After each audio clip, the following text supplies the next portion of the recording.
ধন্যবাদ আপনাদের সবাইকে। আজকের প্রেস মিটের মধ্যে I will not discuss so much, কিন্তু গুরুত্বপূর্ণ কয়েকটি কথা সরকারের বিরুদ্ধে এবং জনগণের স্বার্থে আমাদের বলতে হবে। লাস্ট ফিউ ডেজ আমরা লক্ষ্য করতে পারছি দেয়ার আর সো মেনি ইস্যুস যেখানে সরকার সম্পূর্ণভাবে নীরব। প্রথম যে বক্তব্য, যে পয়েন্টটা নিয়ে আমি করব, সেটা হচ্ছে রাজ্যে শিক্ষিত বেকার যারা পরীক্ষা দিয়েছে টিচার্স রিক্রুটমেন্ট বোর্ড অফ ত্রিপুরার মাধ্যমে 2022 সালের 29 ডিসেম্বর ট্যাট 2 এবং 30 ডিসেম্বর ট্যাট 1 এর পরীক্ষা হয়। And the result of these examinations, এটা 17 তারিখ জুন 2023 এরা ডিক্লেয়ার করেছে। ট্যাট 1 এবং ট্যাট 2 এই পরীক্ষার্থীরা যখন রেজাল্টটা পেয়েছে, কতজন সিলেক্টেড এবং কোয়ালিফাইড করেছে এটা একটা তথ্য আমি দিচ্ছি।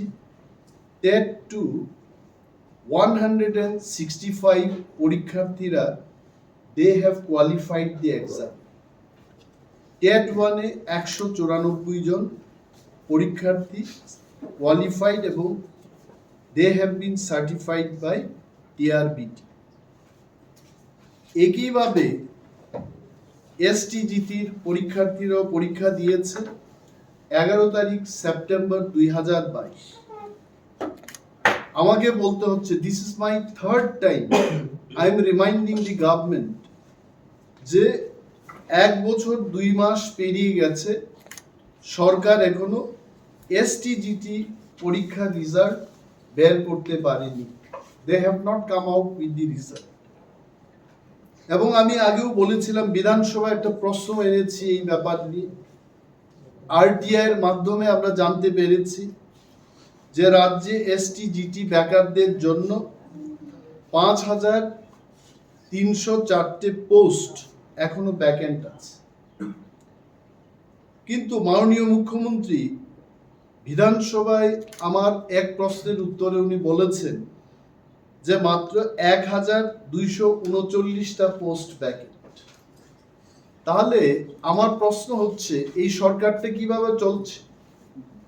ছাত্রছাত্রীরা, বেকার যুবক যুবতীরা যখন আরটিআই এর মাধ্যমে প্রশ্ন করে জানতে চেষ্টা করেছে, তখন বলছে 5304টে পোস্ট।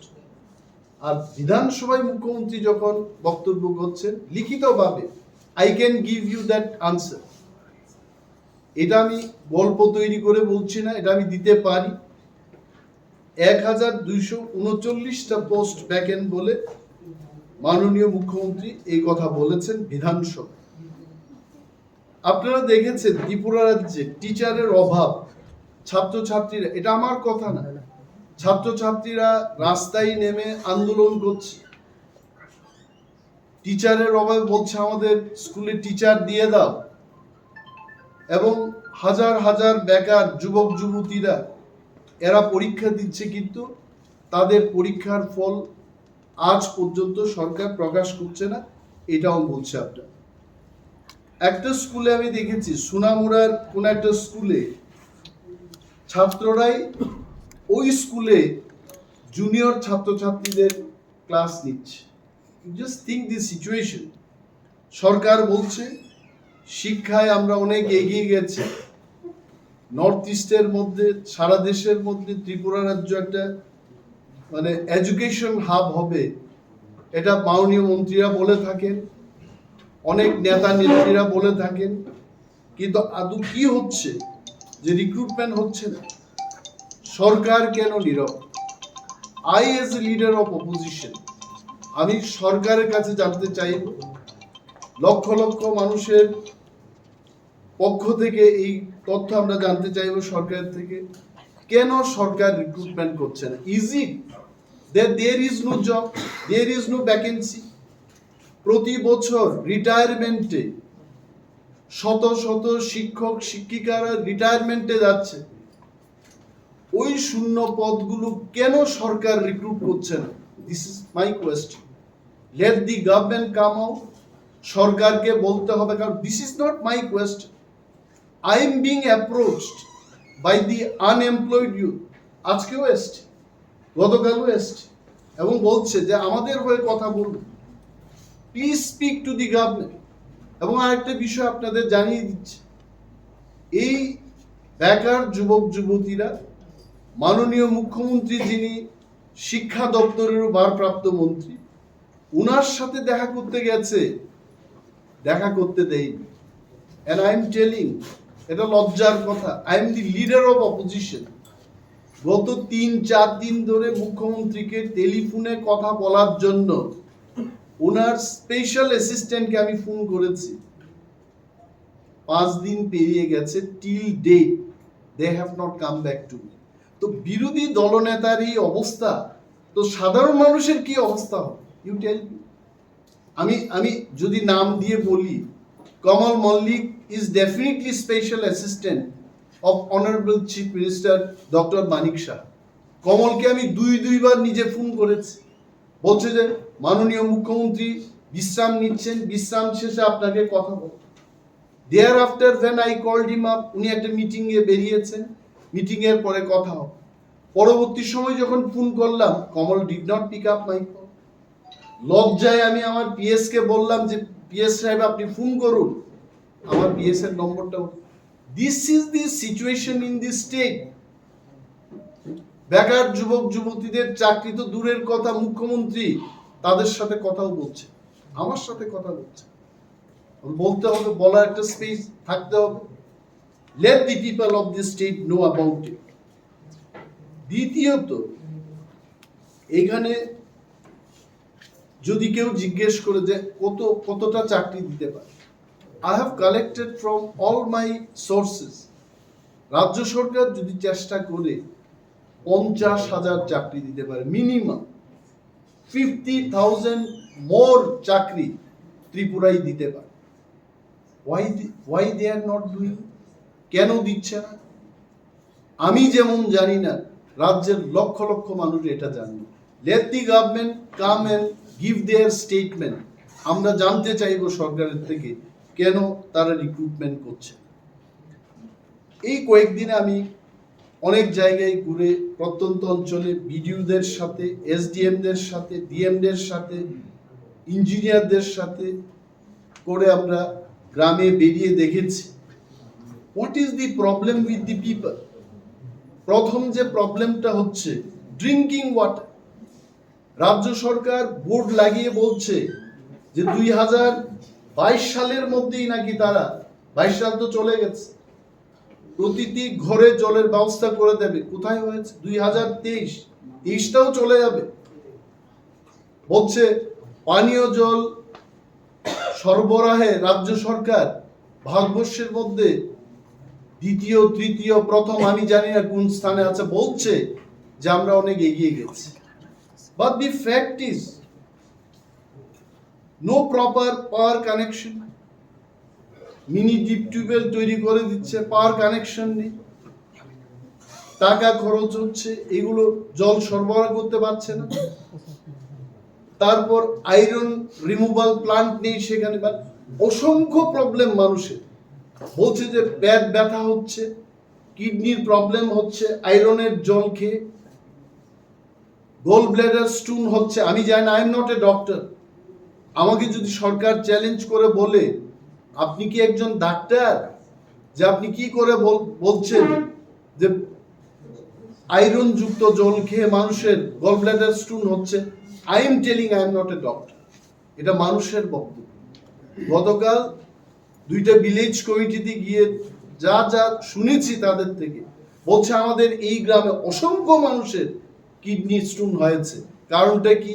বলছে আমাদের সন্দেহ হচ্ছে এই যে আয়রন যুক্ত জল পান করার ফলে আমাদের এটা হচ্ছে। মেইনটেনেন্স নেই, পাইপ ফেটে গেছে, মানে 5 বছর 6 বছর ধরে যা হয়েছে। Now people are having problem with the drinking water. রাজ্য সরকারের কাছে ফ্রম অল অপোজিশন আমি এই দাবি জানাবো, লেট ডি ডাব্লিউএস ডিপার্টমেন্ট, কালকেও আমি যাব, ওয়াইএসডিএম কে বলেছি কালকেও যাব, বেরিয়ে দেখবো। I am not sitting here in Agartala and telling this. মাননীয় মুখ্যমন্ত্রী উনি বিভিন্ন ক্লাবে বেরিয়ে যাবেন, ক্লাব সম্পর্কে ওনার অভিজ্ঞতা হয়েছে, রাজ্যের বিভিন্ন প্রান্তে গিয়ে মানুষের সাথে কথা বলে আমাদেরও একটা অভিজ্ঞতা হয়েছে মানুষ কোন জায়গায় আছে। ড্রিঙ্কিং ওয়াটার, স্নানের জলের কথাই বলছি না, পানীয় জল, এই পানীয় জলের সংকটে মানুষ প্রত্যন্ত অঞ্চলে ভুগছে এবং সরকার সেখানে কিছু করছে। এটা আমার দাবি থাকবে যে সরকার এই ব্যাপারে কঠোর পদক্ষেপ যেন গ্রহণ করবে।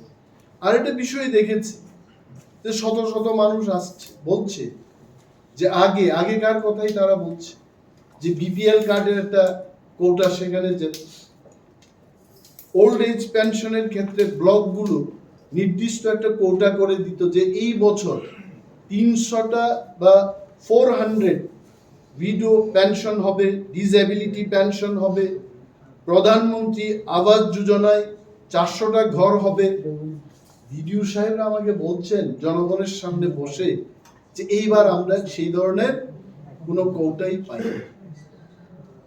What the government is doing, গভর্নমেন্টে কি করছে? আমি কোয়ায়ের একজন ডিসেবল ছেলে এসে বলছে যে আমাকে বলছে আগরতলায় যাওয়ার জন্য, ডিসেবিলিটি সার্টিফিকেট নেওয়ার জন্য আসারামবাড়ির একটা ছেলে আগরতলায় এসে তাকে সার্টিফিকেট নিতে হবে। আমি কারণ জানতে চেষ্টা করলাম কেন, বলছে ডিসেবিলিটি ডিটেকশনের জন্য একটা বোর্ড থাকে ডিডিআরস, এই যে সার্টিফিকেট যারা দেয় এরা আগরতলায় এদের একটা অফিস আছে, কোয়াই কোনো এদের অফিস।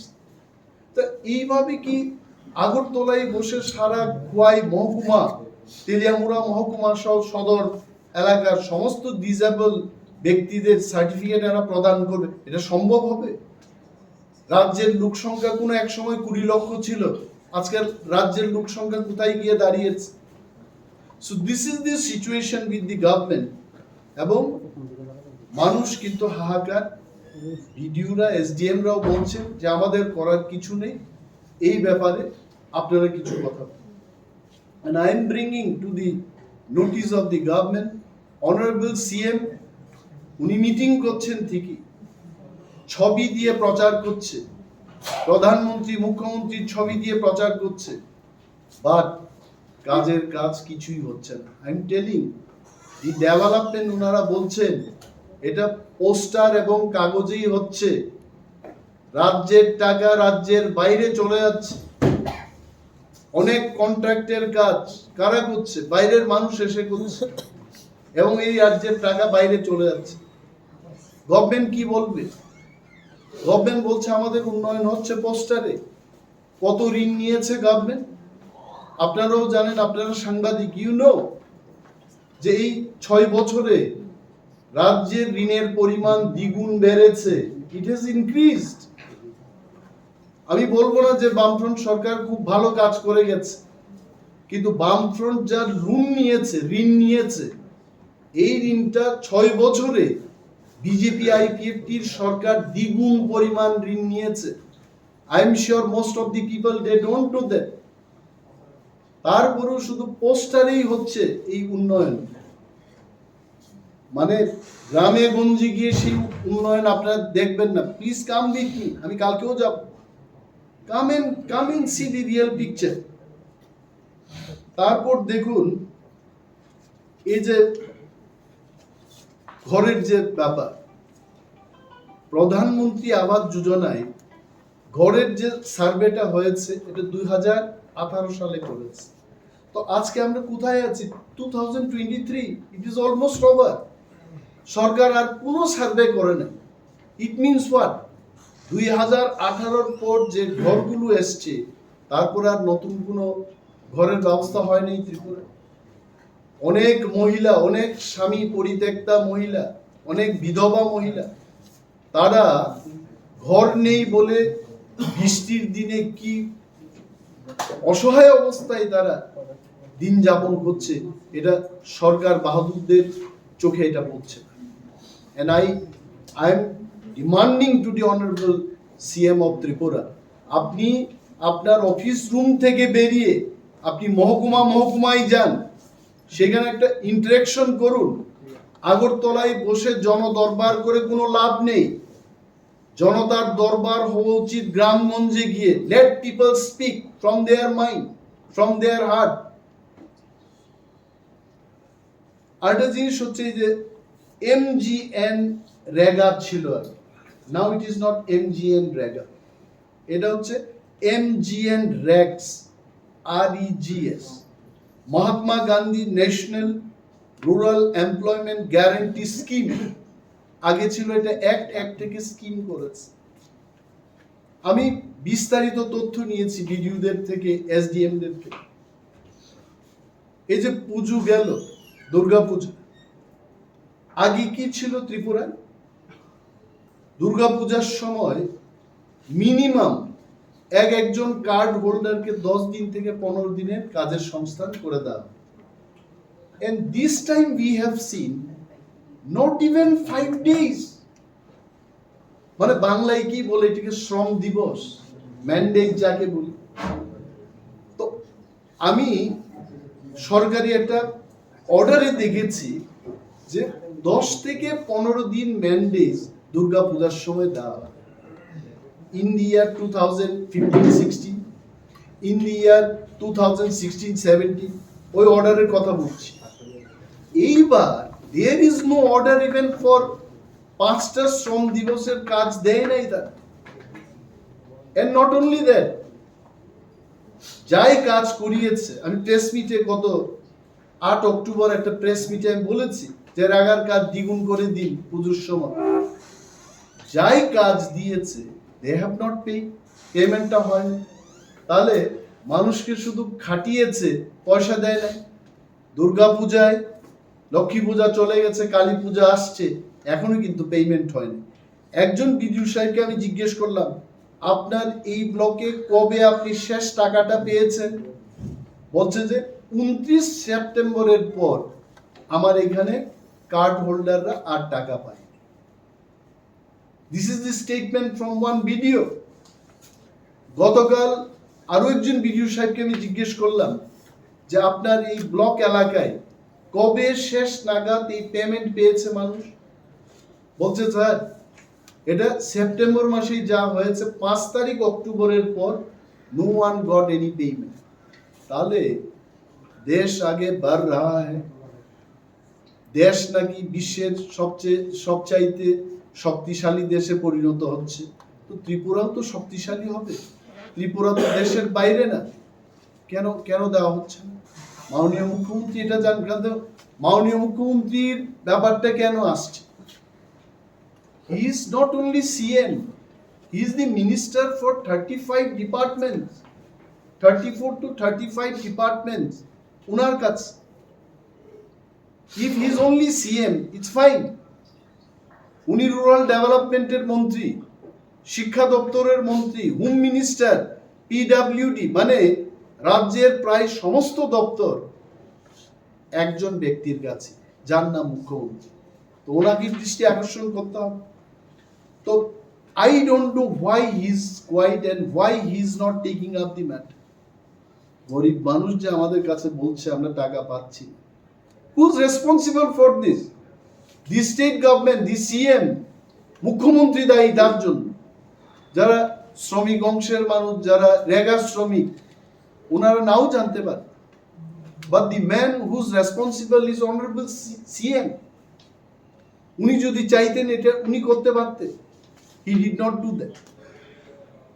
আরো একটা হাস্যকর কথা বলি, there was some declaration by ভারতীয় জনতা পার্টি, ওনাদের ইলেকশনের ম্যানিফেস্টোতে 2018 সালে ওনারা প্রতিজ্ঞা করেছিলেন, প্রতিশ্রুতি না, প্রতিজ্ঞা। মে কসম খাতা হুঁ, এটাই তো প্রতিজ্ঞা। কসম খাকে বলা, তখন তো সুনীল দেওধরজি ছিলেন। প্রতিশ্রুতি একটা জিনিস, প্রতিজ্ঞা আর একটা জিনিস। मैं कसम खा के बोलता हूं 100টা ট্রাইবাল ভিলেজকে নাকি এরা মডেল ভিলেজ করবে। আমারও কিন্তু ভালো লেগেছে, তো এটা সাংঘাতিক। মডেল ভিলেজ মানে যে জিনিসটাকে দেখে দেশের মানুষ শিখবে। গতকাল একটা রিভিউতে গিয়ে জিজ্ঞেস করলাম যে পূর্ব তকচায়া তুলাশিগড় আরডি ব্লকের অন্তর্গত ওই ভিলেজ কমিটিটাও মডেল ভিলেজ। আমি জিজ্ঞেস করলাম যে সাধারণ ভিলেজকে অসাধারণ অথবা মডেল ভিলেজ করার জন্য আপনারা কত টাকা পেয়েছেন? বলছে 7.5 লক্ষ টাকার মতো আমরা পেয়েছি। আমি তখন বললাম এই টাকা দিয়ে কি করলেন? একদম স্পষ্ট ভাষায় বিডিও সাহেব ছিলেন, অন্যান্য আধিকারিকরাও ছিলেন, বলছে আমরা যাই লেট্রিন ঘর রিপেয়ারিং করার করেছি। তখন আমি বললাম পাশেই পঞ্চায়েত অফিস মানে ভিলেজ কমিটির অফিস, আমি বললাম আমি ওয়াশরুমটা ইউজ করব, এখানে কি আপনারা কিছু করেছেন? বলছে হ্যাঁ এখানেও রিপেয়ারিংটা হয়েছে। দুর্গন্ধে আমি বমি করেছি সেখানে। আমি বললাম আমি করব না, আমি জঙ্গলে দাঁড়িয়ে যেখানে ওয়াশরুমে যা হয় আমি এটা সেরে নেব, এখানে করব।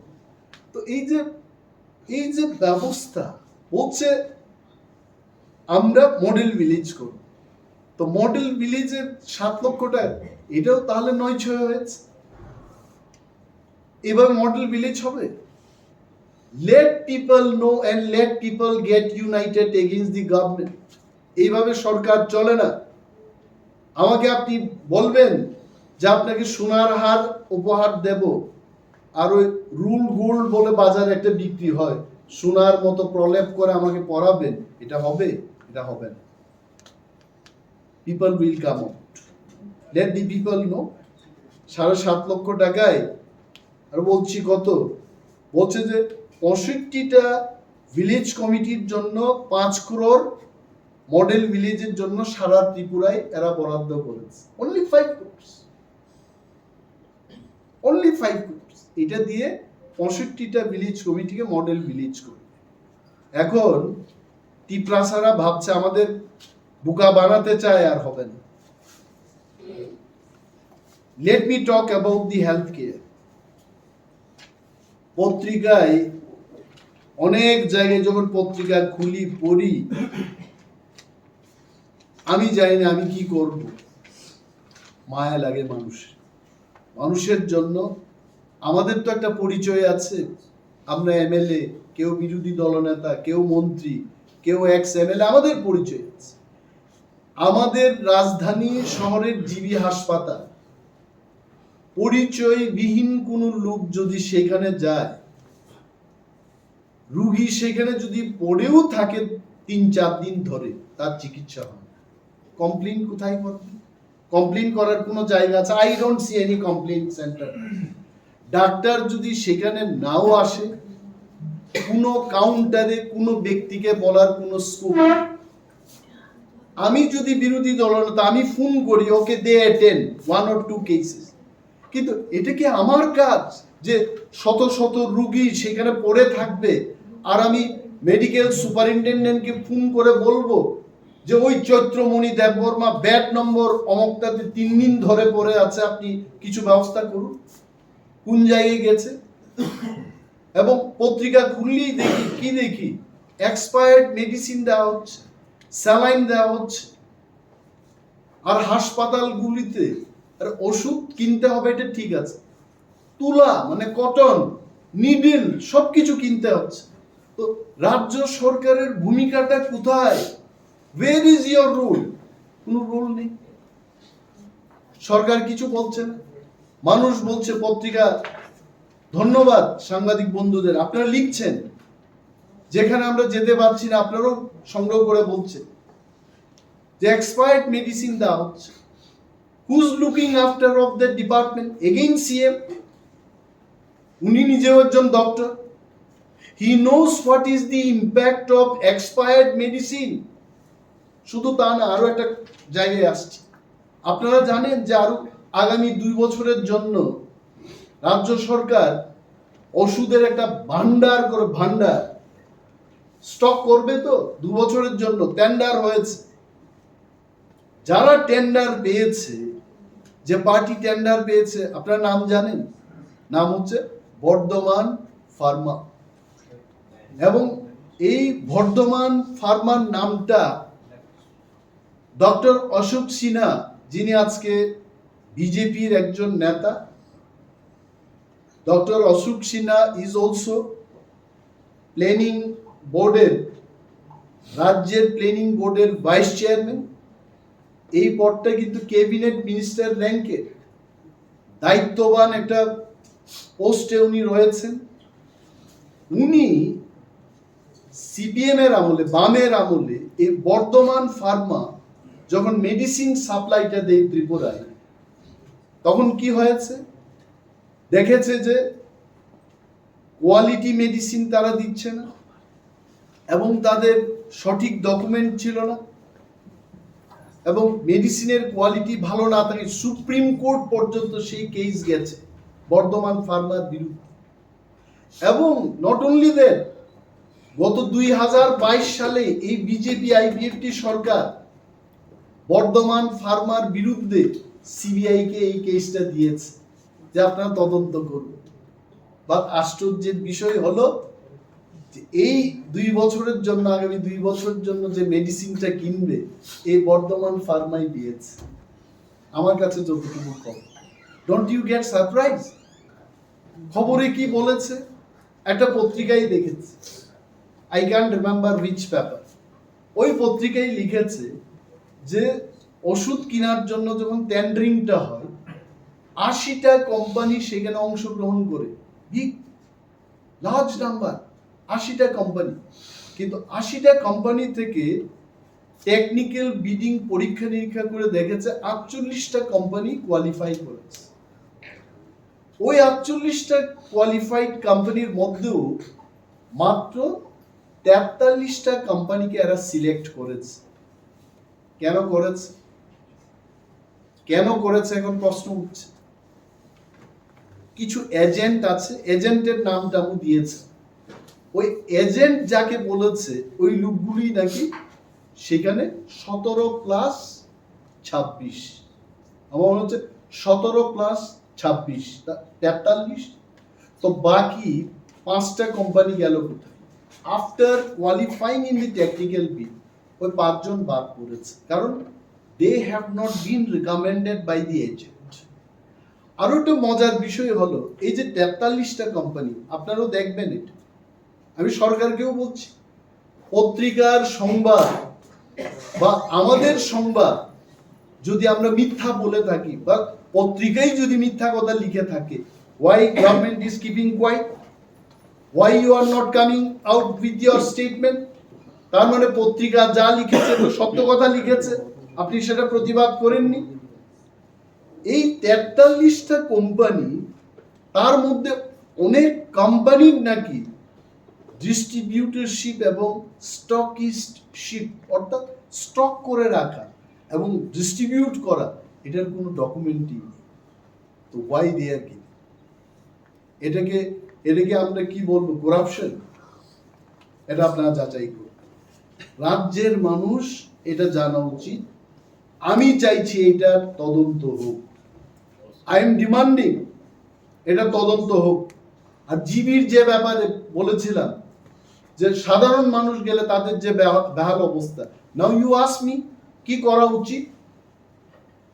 কমপ্লেন কাউন্টার হোক, সেখানে ডাক্তার যদি, নার্সরা যদি দুর্ব্যবহার করে থাকে, আমার রুগীকে যেন তারা যদি চিকিৎসা না করে, তাহলে আমার একটা কমপ্লেন দেওয়ার একটা কাউন্টার থাকতে হবে সেখানে। Let government form a counter, establish a counter. ওই কাউন্টারে আমি গিয়ে সেখানে বল, দিস ইজ হেলথ ডিপার্টমেন্ট। আরো তো পত্রিকায় বা আমরা চোখে যাই দেখি, so many things we see. আর এটা বলবো বিদ্যুৎ দপ্তরের কথা। বিদ্যুৎ দপ্তর যার হাতে, the concerned minister may not be knowing and he is very experiencedly। Tripura রাজ্যে যদি এক্সপিরিয়েন্সের কথা, শাসক বিরোধীতে থাকা এবং প্রশাসনে থাকা, he is the most experienced leader in Tripura। ওনার হাতে এই দপ্তর। আমি অনেকখানি গিয়ে জিজ্ঞেস করলাম যে আপনারা আমাকে এত ফোন করেন, এত ভিজিটের সময় কথা বলেন, যে অল্প বৃষ্টি হলেই কারেন্ট চলে যায়, কি ব্যাপার? তো সাম পিপল আর টেলিং এখানে জাংশন থেকে এরা মিটারটা ডাউন করে দিচ্ছে, but that is not the fact. The fact is Tripura রাজ্যের যে ইলেকট্রিক পিলার এবং ওয়্যার গুলো আছে এটা বহু বছর পুরনো, এগুলো আর রিপ্লেসমেন্ট হচ্ছে না। এটা কাদের থেকে উঠে এসছে? যারা পাওয়ার ডিপার্টমেন্টে কাজ করছে। আর এটা হচ্ছে এমপ্লয়ির সংখ্যাটা কমে গেছে। I am telling only one example. আমাদের খোয়াই সাব ডিভিশন অফিসে পাওয়ার ডিপার্টমেন্টে, সেইখানে আগে 65 জন লোক কাজ করতো এই সার্ভিসিং সেক্টর পাওয়ার ডিপার্টমেন্ট। তার বর্তমানে সংখ্যাটা দাঁড়িয়েছে অনলি 27। তো 65 জনের কাজ যদি 27 জনকে করতে হয়, তারা কি করে করবে? সো ম্যান পাওয়ার শর্টেজ হচ্ছে বিদ্যুৎ বেহাল পরিস্থিতির 1 নম্বর কারণ। 2 নম্বর কারণটা হচ্ছে যে সমস্ত কল সেন্টার গুলো আছে, এই কল সেন্টার গুলো 24 ঘন্টা কাজ করছে না, 5টার পর তাদের পাওয়া যাচ্ছে না। আর কল সেন্টার, প্রতিটি কল সেন্টারে সার্ভিস গাড়ির ব্যবস্থা থাকা উচিত, এগুলো নেই।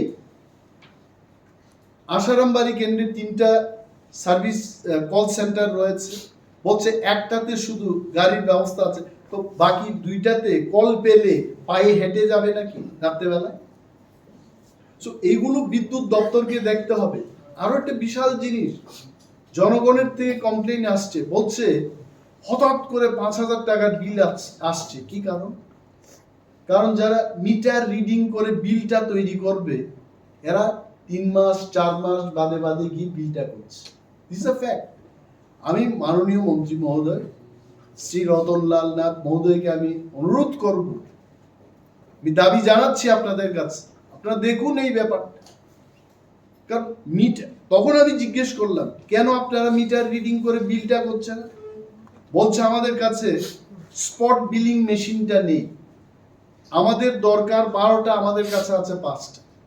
তাহলে তো 12টা যেখানে তাদের বিলিং মেশিন দরকার, স্পট বিলিং মেশিন, 5টা দিয়ে কি করে করবে? 2-3 মাস বাদে বাদেই করবে। তো এই যে ব্যবস্থা, এটার থেকে উত্তরণ করার ব্যবস্থা কে করবে? সরকার করবে। Now come to the point of law and order situation. পত্রিকা খুললেই, প্রতিটি পত্রিকায় আপনারা লিখে থাকেন খুন হচ্ছে, ধর্ষণ হচ্ছে, চুরি হচ্ছে, মাফিয়াবাজি চলছে, নেশা কারবারিরা এই নেশার দ্রব্য সামগ্রী অবাধে বিক্রি করছে, পিস্তল হাতে নিয়ে আগরতলায় বা বিভিন্ন শহরতলিতে ঘোরাফেরা করছে। আগেও বলেছি, ক্রিকেট অ্যাসোসিয়েশনের যে ব্যাপারটা হলো, তখন তো পকেটের মধ্যে রিভলভার দেখা গেছে। পশ্চিম থানার 1 কিলোমিটার দূরত্বেও না, আধা কিলোমিটার হবে, যাই না, কয়েকশো কিলোমিটার হবে, সেখানে পিস্তল নিয়ে ঘোরাঘুরি করছে। মাননীয় মুখ্যমন্ত্রী অনেক বক্তৃতায় বলেছেন যে আমি শক্ত হাতে মোকাবেলা। শক্ত হাতে তো দূরের কথা, সাধারণ হস্তেও কিন্তু মোকাবেলা হচ্ছে না। কেন আমি বলছি? সরকারি জায়গা দখল করে নিজের নামে জায়গা করছে। যদি মাননীয় মুখ্যমন্ত্রী বলেন কোথায় হচ্ছে, চরিলামে গিয়ে একটু খোঁজ খবর নিন, আপনি দেখবেন। এবং এই মাফিয়া বাজিরা এমন জায়গায় গেছে, আমি নিজের জমি বিক্রি করব, মাফিয়াদের ট্যাক্স দিতে হবে। আমি জমি ক্রয় করব, মাফিয়াদের ট্যাক্স দিতে হচ্ছে।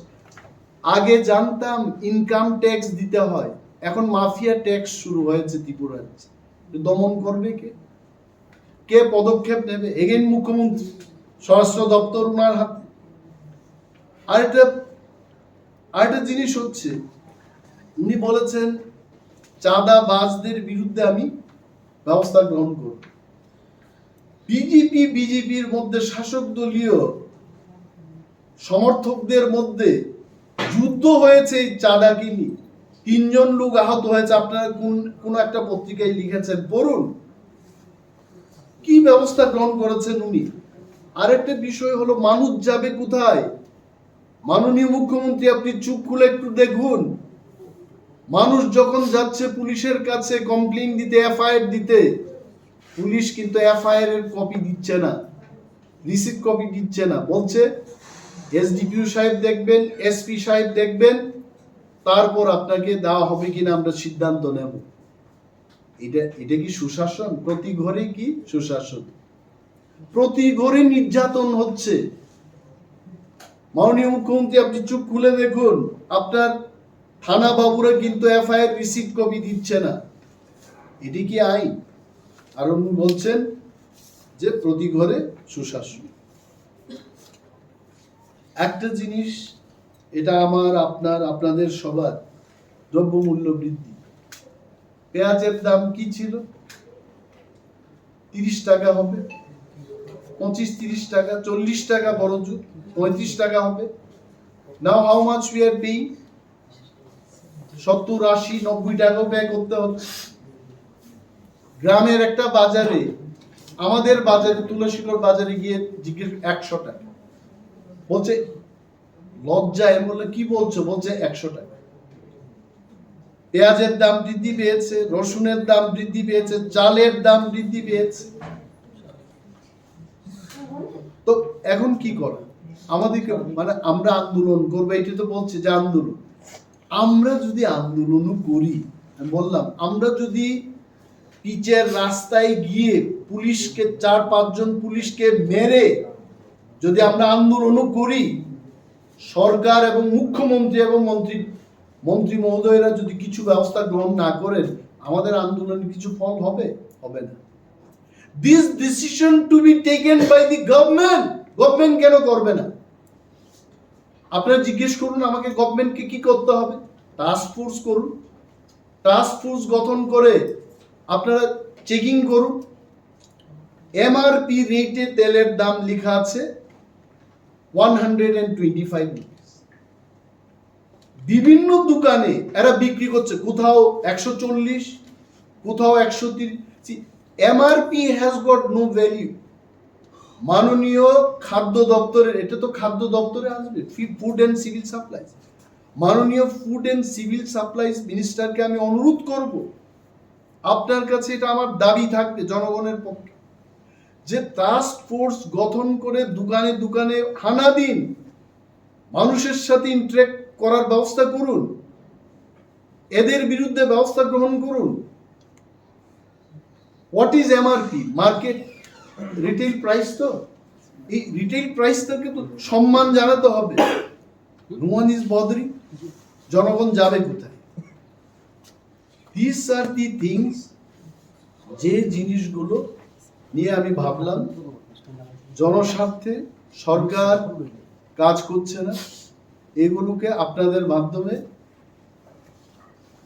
মন্ত্রী পরিষদ এবং রাজ্যের মানুষের কাছে আমাদের এই কথাগুলো বলা উচিত। এন্ড আই এম শিওর আজকে যা যা বললাম, এই কথাগুলো মাথায় রেখে সরকার কাজ করবে, এবং যদি আমরা কোনো ধরনের অসত্য কথা বলি, সরকার তার বিবৃতি নিয়ে সামনে আসবে। এটাই আমার আশা থাকবে। ধন্যবাদ, আপনারা এসছেন এবং এই খবরগুলো আপনারা পরিবেশন করুন। Thank you.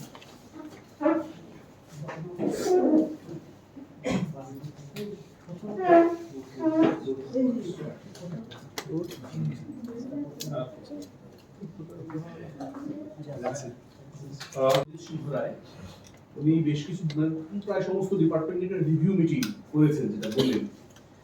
তো সেখানে উনি বলেছেন যে গভর্নমেন্ট একটা সিদ্ধান্ত নিয়েছে যে finance department will be in the loop of everything that is going on, এবং কিছু কিছু দপ্তরের মধ্যে কিছু কাজ দেখা গেছে যেগুলো is going on slower than anticipated.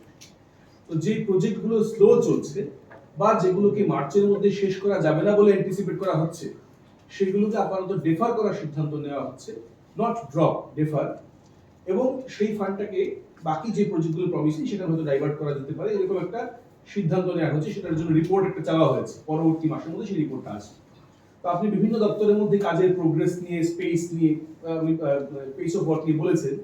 তো এই যে সিদ্ধান্তটা ওরা নিয়েছেন আজকে, do you think somewhere down the line there is a possibility that the government is slowing down, there is a lack of work, the government is also accepting the fact? What do you think about that? Say, why you are asking this question? Government যে কাজ করছে না, এটা ওনার বক্তব্যে clear, and this is what I told today. ওনারা এখানে বসে রিভিউ করছেন আর জনগণের কি ভোগান্তি হচ্ছে, they are not moving out. আমরা আগের অনেক সরকারগুলো দেখেছি। আমার পলিটিক্যাল লাইফে I have seen 21 years of administration. আমার অপোজিশনেরা থাকতে পারে, but I have seen the governance. এবং তখন রিভিউ হতো at the block level, village level. এখন কি রিভিউ হচ্ছে? আগরতলায় বসে মন্ত্রী মহোদয়ের রিভিউ করছে এবং কাজ দেফার করছে। কেন দেফার করবে? কারণটা কি? কেন হচ্ছে না? ইজ দি ফান্ড রিয়েলি, যে ফান্ডের কথা উনি বলছেন, ওই ফান্ডটা কি আছে? বিধানসভায় আমরা বলেছি যে বাজেটের কাগজে 300 কোটি টাকা লিখলেও সেই 300 কোটি টাকার actual money is not there. এটা আমরা আগেও বলেছি। আই এম শিওর, এটা আমার সন্দেহ হচ্ছে, this deferring of work is not because of slowing down or because of the officers, because of the employees. It is because of যে টাকার কথা ওনারা বলেছেন, এই টাকা ওনাদের হাতে নেই, আবার নতুন টাকা এলে ওই টাকা দিয়ে খেলবে। This may be the plan. And মাননীয় অর্থমন্ত্রীর কাছে আমি জানতে চাইব, let him come out, what is the actual reason why they are deferring this work? কেন স্লোটা হবে? ওয়াই? যেখানে অপোজিশন 26টা জায়গায়, 27 জন আমরা ছিলাম, 26টা জায়গায় I can tell you on record, আমাদের এমএলএ সাহেবরা including me, all MLAs, all 26 বিরোধী এমএলএস, নিজের কেন্দ্রে যেভাবে আমরা আসা যাওয়া করছি, জনস্বার্থে কথা বলছি, আগের এমএলএরা ততটুকু সেই কাজ করতো না। Even then if they tell the work is slowing down, I think I have a doubt. It may not be because of the officers or employees' fault. It can be shortage of fund. যার কারণে তারা MG and Rex এই স্কিমে কাজ করার পরেও শ্রমিকরা টাকা পাচ্ছে। This is bad. এবং সরকার যদি এইভাবে চলতে থাকে, আই টেল ইউ, বাস্তব factor. Thank you so much for your this question. আসলে বাস্তবটা কি? বাস্তবটা আমরা কি দেখেছি? দুর্গাপূজায় আগরতলা শহরে বের হওয়া যেত না, এত ভিড় থাকতো। এবার কিসের ভিড়? Nothing. What does it mean? People don't have money. Additionally সম্পদ কর দেওয়ার জন্য এএমসি বলেছে যে মানুষের কাছে পয়সাই নেই, ট্যাক্স বৃদ্ধি করেছে, বিদ্যুৎ মাশুল বৃদ্ধি করেছে, সাধারণ মানুষের পকেট থেকে টাকা নিচ্ছে সরকার। এন্ড ডেভেলপমেন্ট, যেটা আমি বলেছি, পোস্টার এবং পেপারে এরা ডেভেলপমেন্ট করছে। ত্রিপুরা রাজ্যের টাকা পাঞ্জাবের, দিল্লির, গুজরাটের কন্ট্রাক্টররা হাতিয়ে নিয়ে চলে যাচ্ছে। আর আমার এই ত্রিপুরা রাজ্যে কিছু লোক, এরা টাকা উপার্জন করছে কারা? সরকার পক্ষের কতিপয় লোক। ওই কতিপয় লোক দিয়ে তো আমার ত্রিপুরা রাজ্যের আর্থিক উন্নয়ন হবে না। এইভাবে যদি সরকার চলতে থাকে, আপনারা চতুর্থ স্তম্ভ গণতন্ত্রে, আপনারা মানুষের কাছে এই খবরগুলো নিয়ে যান।